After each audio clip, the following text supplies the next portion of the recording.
Class 9 के सभी विद्यार्थी ध्यान दीजिएगा। आज मैं आपको हिंदी का पेपर का पूरा सॉल्यूशन दूंगा, ठीक है, 1 से लगाकर 23 तक का, वो भी कॉपी में लिखा हुआ। यहां से देख लीजिएगा, इस तरह से पूरी कॉपी में लिखा हुआ यहां पर आपको प्रोवाइड होने वाला है ना। छायावाद के प्रवर्तक माने जाते हैं। देखिए, छायावाद के प्रवर्तक है जयशंकर प्रसाद। प्रेम वाटिका के रचनाकार है रसखान। रसात्मकम वाक्यम काव्यम, ये परिभाषा किसकी है? ये है आचार्य विश्वनाथ की। किस जानवर को क्रोध कभी भी नहीं आता? देखो बेटा, क्रोध नहीं आता तो गधा है, गधे को नहीं आता है ना भैया। माता पिता में कौन सा समास है? यहां पर है द्वंद्व समास। जैसे दिन और रात रहेगा तो उसमें भी द्वंद्व समास आएगा आपका। धरती आकाश आएगा तो उसमें भी द्वंद्व समास रहे, जोड़ा, ठीक है। मृत्यु का तरल दूत कौन था?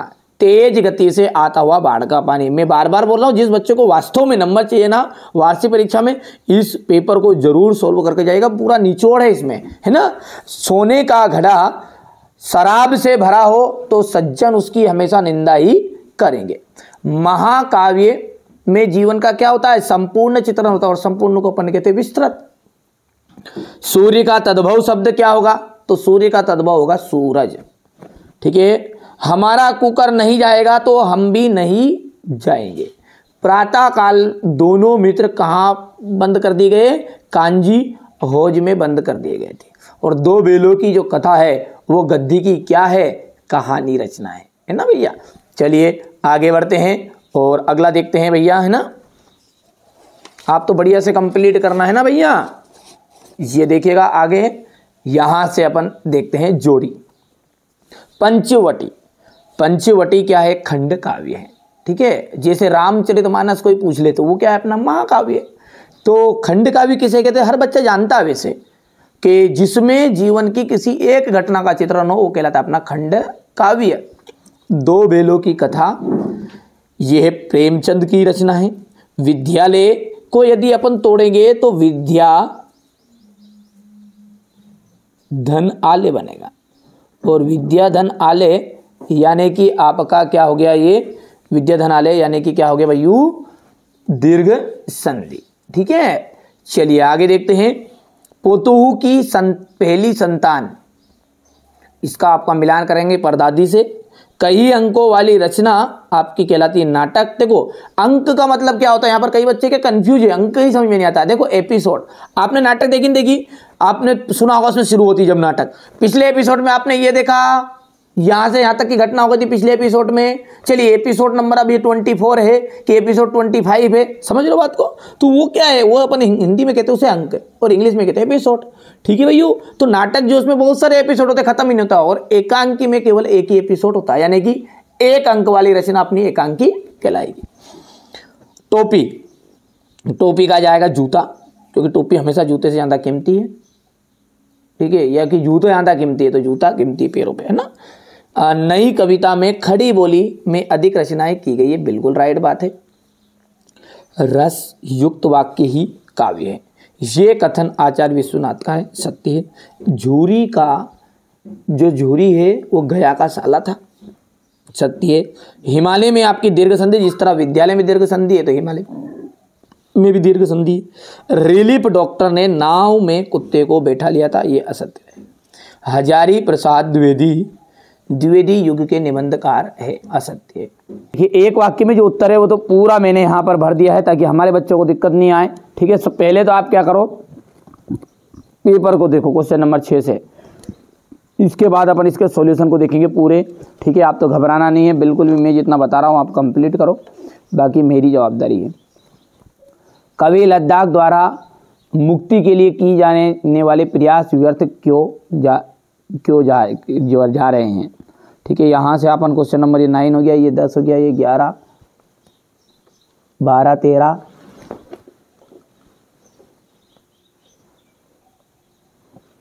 15, 16, 17, 18, 19 हो गया।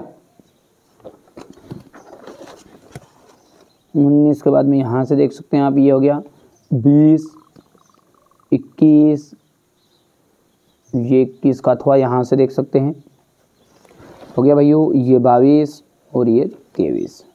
तो ये तो मैंने पूरा पेपर आपको बता दिया है ना भैया। चलिए अब इसका सॉल्यूशन को देखते हैं।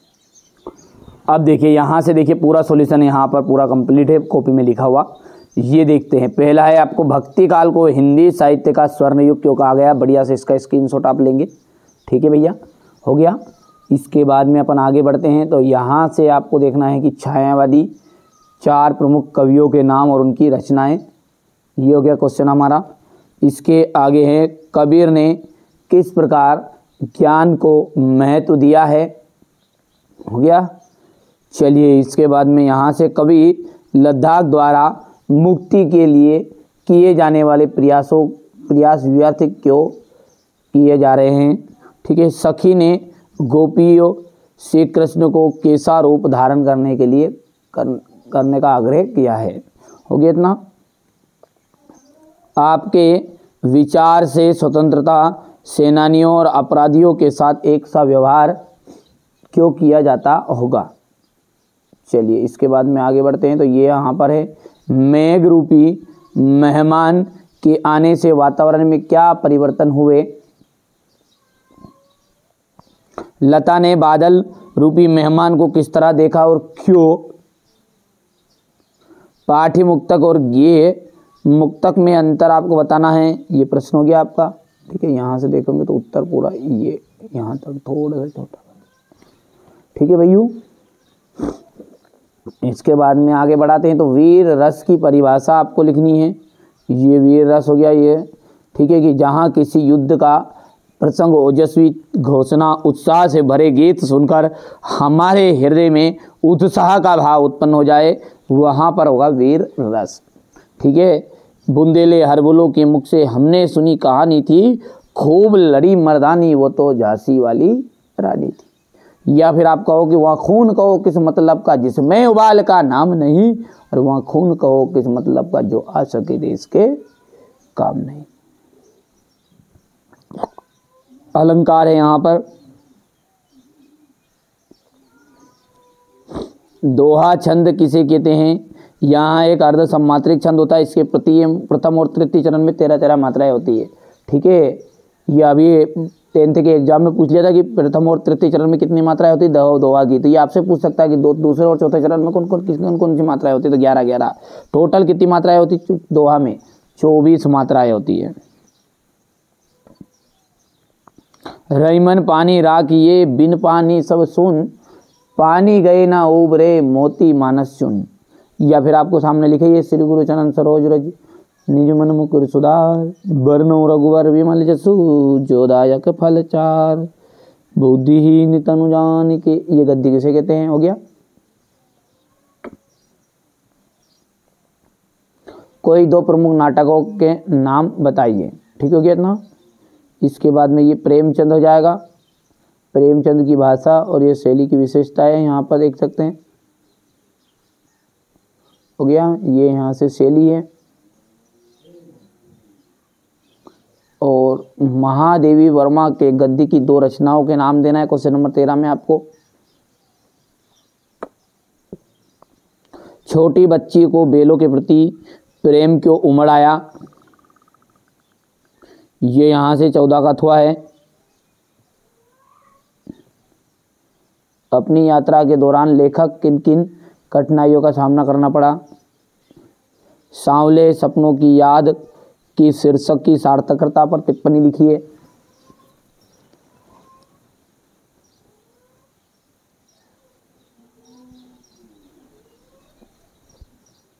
संधि किसे कहते हैं, इसके भेद बताना है। तत्सम शब्द किसे कहते हैं। बाढ़ की सही जानकारी लेने और बाढ़ का रूप देखने के लिए लेखक क्यों उत्सुक था, हो गया इतना। रीढ़ की हड्डी की सार्थकता को स्पष्ट कीजिए। ये हो गया आपका यहाँ पर। प्रेमी ढूंढट में फिरो प्रेमी न मिलियो कोई। तो ये देखिएगा प्रेमी वाला जो आपका 18वां था, इसको मैं आपको बता ही देता हूँ। ये यहाँ पर है 18वां आपका प्रेमी। ये 18वां भावार्थ लिखना आपको, प्रेमी ढूंढट में फिरो। प्रेमी न मिलियो कोई, तो ये आपका प्रेमी वाला यहाँ पर रहेगा। ठीक है, ये हो गया आपका। ठीक है भैया, ये भावार्थ रहेगा आपका, ये भावार्थ हो गया है। इसके बाद में इसका अथवा में है, या लुकुमड़ी वाला है, या अथवा वाला, ये देख सकते हैं। ठीक है, तो ये लुकुमड़ी वाला आपको लकोटी है रे, सर पटे पड़े। हाँ चलो, यहाँ देखो, ये क्वेश्चन नंबर 18 है, संदर्भ हो गया, ये प्रसंग हो गया है, और ये भावार्थ हो जाएगा इसका, है ना भैया। चलिए अब क्वेश्चन नंबर 19 को देखो ध्यान से। तो ये क्वेश्चन नंबर 19 से थोड़ा सा छोटा करना पड़ेगा, है ना अभी तो। ये आपका हो जाएगा, यहाँ से देख सकते हैं क्वेश्चन नंबर 19। तो ये क्वेश्चन नंबर 19 का आपको देखना है, यहाँ से हो गया इतना। ये व्याख्या है यहाँ पर,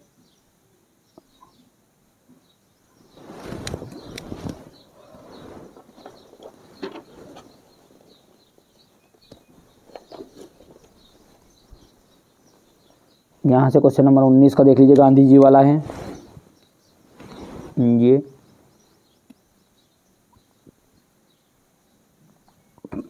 व्याख्या हुआ है।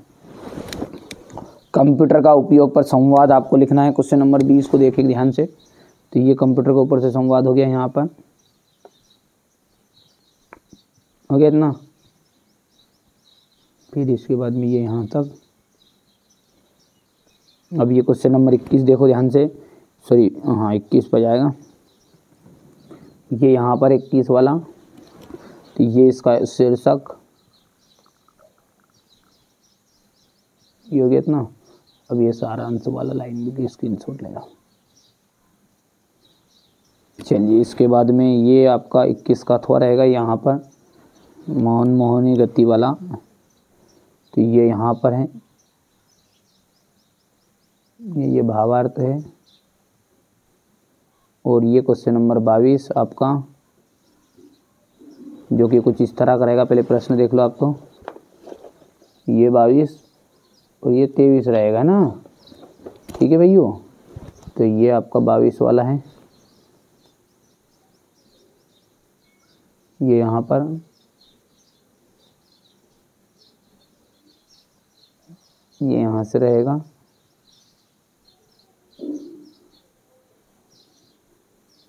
ठीक है भैया, बढ़िया से कंप्लीट कर लीजिएगा। ये मैंने आपको क्या किया है, पूरा पेपर बता दिया है ना, पूरा सॉल्यूशन बता दिया। ठीक है।